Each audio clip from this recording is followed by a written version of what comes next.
Buenas tardes, estimado economista Osvaldo Lor. Buenas tardes, compañeros. Mi nombre es Ana Quinatoa. Pertenezco al Instituto Superior Universitario Sucre de la carrera de Contabilidad.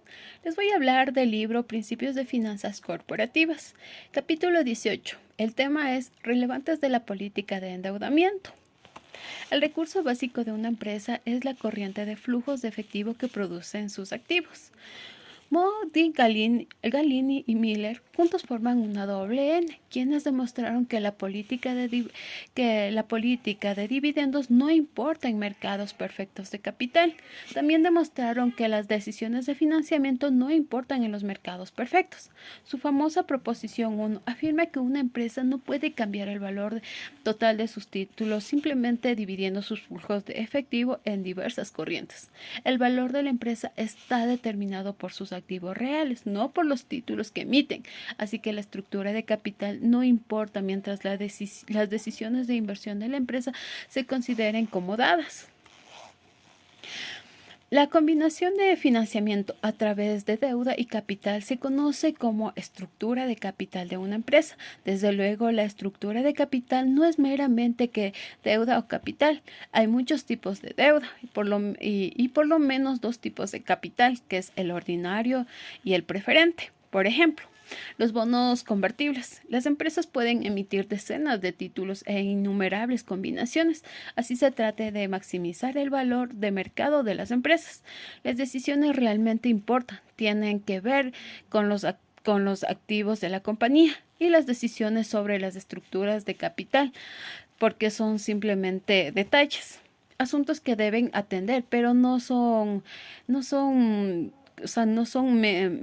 merecen tanta preocupación en realidad. La proposición 1 de Modi, Galini y Miller permiten una completa separación de las decisiones de inversión y financiamiento. Significa que cualquier empresa podría utilizar las técnicas de presupuesto de capital. Sí, WM tiene razón, es el enfoque correcto. Si la empresa utiliza una combinación de financiamiento con deuda y capital, su costo de capital será exactamente el mismo que su costo de capital de aportación. Por ejemplo, la empresa puede diseñar un nuevo título de ciertos inversionistas quienes quieran compartir, incluso pagando su sobreprecio, lo que eleva el valor de mercado de la empresa. Sin embargo, argumentamos que estas innovaciones financieras se copian fácilmente y que cualquier ganancia en valor estará confinado a los primeros pocos emisores. Efectos del apalancamiento financiero en una economía competitiva sin impuestos. Economía competitiva sin impuestos. Los administradores financieros tratan de encontrar la combinación de títulos que ofrezcan el mayor atractivo para los inversionistas, o sea, la combinación que maximice el valor de mercado de la empresa. Antes de abordar este problema, debemos verificar si una política que maximiza el valor de la empresa maximiza también las riquezas de los accionistas. Vamos a hablar de una fórmula que dice sea D y E, los valores de mercado de la deuda y el capital de WhatsApp Mining Company. Los $1,000 de accionistas de WhatsApp se venden en $50 cada una. Así que queda una fórmula que E es igual a 1,000 por los $50. Los 1,000 son los de los accionistas y los 50 es lo que se vende de cada una. Multiplicados serían $50,000. Watson también ha obtenido un préstamo de $25,000, por lo que B es el valor agregado de mercado de todos los títulos en circulación de Watson. Es decir, que la fórmula viene B es igual a D más C es igual a los 75,000. En números, B es igual a los 25,000, D es igual a los 25,000 que es del préstamo, más los 50,000 que le sacamos anteriormente en la anterior fórmula. Esto equivale a los $75,000. Las acciones de WhatsApp se conoce como capital apalancado. Sus acciones enfrentan los beneficios y costos del apalancamiento financiero. Supongamos que Watson se apalanca todavía más tomando un crédito adicional por $10,000. con el que paga a los accionistas un dividendo especial de $10 por acción. Esto sustituye una deuda por capital social sin impactar los activos de WhatsApp. Entran en escenas Modigliani y Miller. Aceptemos que al administrador financiero le gusta encontrar la combinación de valores que maximiza el valor de la empresa. ¿Cómo lo hace? La empresa de WM es que el administrador financiero debe dejar de preocuparse en un mercado perfecto. Cualquier combinación de valores es tan buena como las demás. El valor de la empresa no varía por su elección de estructura de capital. Para entenderlo, imaginémonos dos compañías que generen la misma corriente de utilidades de operación y difieren solo su estructura de capital. La empresa U no está apalancada, por lo tanto, el valor de su capital social es el mismo que el valor total de la empresa. Todos estarían de acuerdo en que el valor de la empresa no apalanca a la empresa U, que debe igualar el valor de la empresa apalancada de la empresa L. Mientras los inversionistas puedan tomar prestados o prestar de su propia cuenta en los mismos términos que la empresa pueda deshacer, el efecto de cualquier cambio en la estructura de capital de la compañía. Esta es la base del cerebro de la célebre proposición 1 de las WN. El valor de mercado de cualquier empresa es independientemente de su estructura de capital. La ley de conservación del valor. En realidad se trata de una ley de conservación del valor. El valor de un activo se preserva independientemente de la naturaleza de que se pretenda. En contrario, así la proposición 1 es: el valor de la empresa está determinada en el lado izquierdo del balance por los activos reales, no por las proposiciones de los valores de la deuda capital emitidos para hacerse de los activos. Si una compañía obtiene dinero prestado, no garantiza su pago. Paga la deuda en su totalidad solo si sus activos valen más que la deuda. Por lo tanto, los accionistas de la compañía tienen una responsabilidad limitada. Esto quiere decir que los socios no responden personalmente de las deudas sociales. Riesgo financiero y rendimiento esperados. La razón es que el cambio en la corriente de utilidades esperadas se cancelan exactamente con un cambio en la tasa a la cual descuentan las utilidades. El rendimiento esperado de la acción, que para una perpetuidad es igual a la razón precio-utilidades, se incrementa del 15% al 20%. Ahora mostraremos cómo. El rendimiento esperado de los activos de Macbeth es igual al ingreso de operación esperado dividido entre el valor total de mercado de los títulos de la compañía. Esta es la fórmula. Rendimiento esperado de los activos es igual a los ingresos de operación esperado. Esto lo dividimos para el valor de mercado de todos los títulos. El rendimiento esperado de un portafolio es igual al promedio ponderado de los rendimientos esperados de los títulos que haya en el portafolio individuales. En consecuencia, el rendimiento esperado en un portafolio consiste en que todos los títulos de la empresa es rendimiento esperado de los activos. O sea, la fórmula que daría rendimientos esperados de los activos es igual a la proposición de la deuda por el rendimiento esperado en la deuda, más la proposición en el capital por el rendimiento esperado en el capital. La proposición 2. La proposición 2 de el WM dice: la tasa de rendimiento esperado es las acciones comunes de una empresa apalancada. Se incrementa en proporción a la razón deuda capital, que se divide D dividido para E, expresados en valores de mercado. La tasa de incremento depende del diferencial entre la tasa de rendimiento esperado en un portafolio de todos los valores de la empresa. El rendimiento esperado en la deuda. Note que RE es igual a RA si la empresa no tiene deuda. La proposición 1 de WM dice que el apalancamiento financiero no tiene efectos sobre riqueza de los accionistas. La proposición 2 de MATBED plantea que la tasa de rendimiento que puede esperar recibir por sus accionistas se acredita conforme se vaya incrementando la razón deuda capital de la empresa. ¿Cómo podemos los accionistas ser indiferentes a un mayor apalancamiento si este incremento, el incremento del rendimiento que esperan? La respuesta es que cualquier incremento en el rendimiento esperado se cancela exactamente con un incremento en el riesgo y por lo tanto en la tasa de rendimiento que piden los accionistas. Observamos lo que sucede con el riesgo de los accionistas de MATB si se mueve a proporciones iguales de deudas y capital.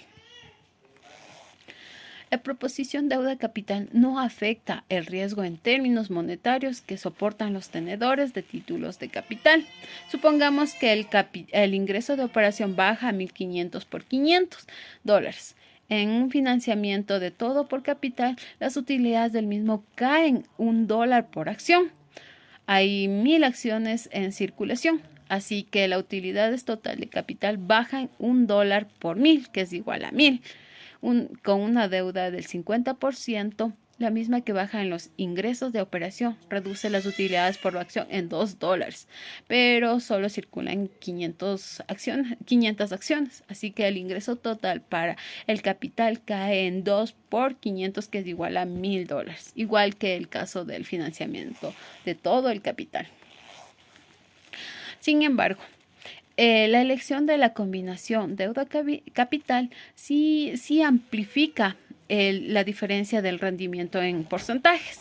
Si la empresa tiene un financiamiento de todo capital, una baja de $1,000 en las siguientes operaciones reduce el rendimiento de las acciones en un 10%. Si la empresa emite deuda libre de riesgos con un pago fijo de interés de $500 al año, entonces una baja de $1,000 en el ingreso de operación reduce el rendimiento de las acciones en un 20%. En otras palabras, el efecto del apalancamiento presupuesto es duplicar la amplitud de las oscilaciones en las acciones de MATB. Cualquiera que sea el beta de las acciones de la empresa antes del refinanciamiento accederá al doble después de esto.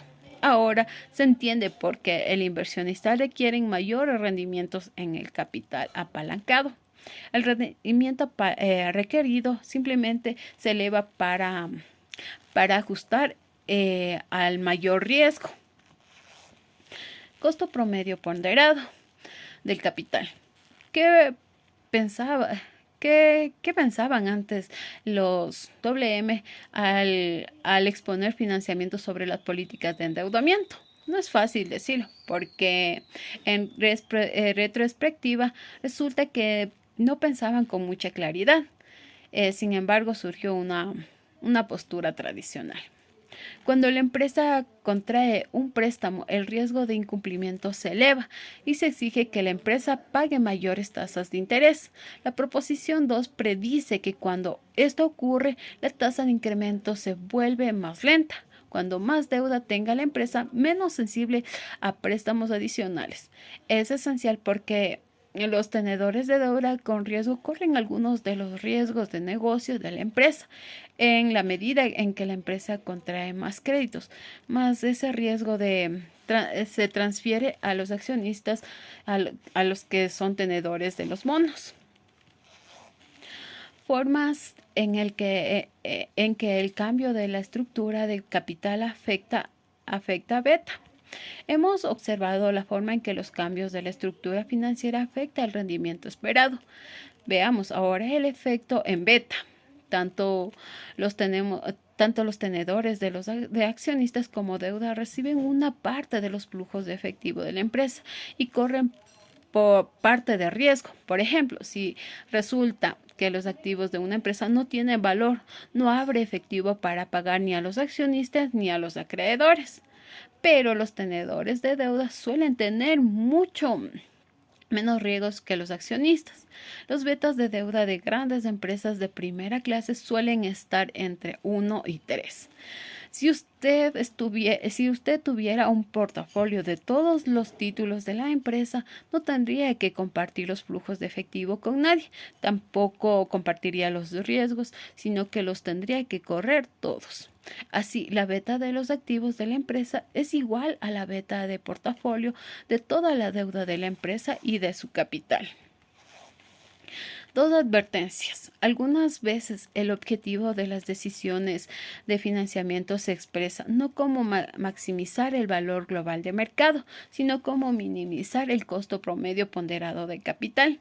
Si la proposición 1 de los WM es cierta, entonces tenemos dos objetivos equivalentes.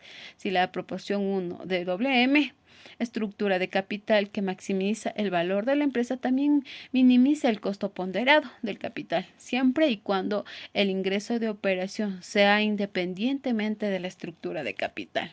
Recuerde que los costos promedio ponderado de capital es la tasa de rendimiento esperado sobre el valor de mercado de todos los títulos de la empresa.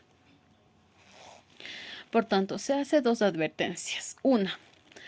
Advertencia 1. Los accionistas quieren que la administración eleve el valor de la empresa. Les interesa más ser ricos que tener una empresa con un bajo costo promedio ponderado de capital. Este primer argumento puede reflejar una confusión entre el riesgo financiero y el riesgo de cumplimiento. Advertencia 2. Tratar de minimizar el costo de promedio ponderado de capital. Podemos reducir el costo promedio ponderado de capital si contraemos más préstamos, pero esto no sostiene si los préstamos adicionales llevan a los accionistas a demandar todavía más altas tasas de rendimiento. Es probable que los clientes insatisfechos de hoy se interesen en valores exóticos.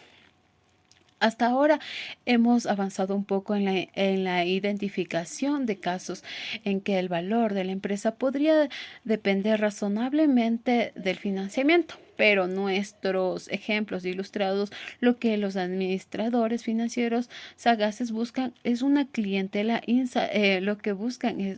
una clientela insatisfecha, inversionistas que quieren ciertos instrumentos financieros, pero a causa de las imperfecciones del mercado no pueden conseguir o no lo encuentran más barato. La proposición 1 de WM se viola cuando la empresa, por un diseño imaginativo de su estructura de capital, puede ofrecer algún servicio financiero que satisfaga las necesidades de esa clientela. O el servicio debe ser nuevo y exclusivo. A la empresa debe encontrar una forma de ofrecer un servicio viejo más barato que otras empresas e intermediarios financieros. Imperfecciones y oportunidades. Las imperfecciones más serias de los mercados de capital son a menudo las creadas por el gobierno. Las regulaciones de las tasas de interés también ofrecieron a las instituciones financieras una oportunidad para crear valor al ofrecer fondos de mercado de dinero. Estos son fondos de inversión invertidos en certificados de tesorería, papel comercial y otros instrumentos de deuda de alta calidad y a corto plazo. Comentarios finales sobre el costo promedio ponderado del capital después de impuestos. WM nos deja un mensaje simple. Cuando la empresa cambia su mezcla de valor de deuda y capital, cambia el riesgo y los rendimientos esperados de estos valores, pero el costo global de capital de la compañía no cambia. La célebre preposición 1 de Modigliani y Miller, juntos como formaban WM, afirma que ninguna combinación es mejor que otra, que el valor global del mercado.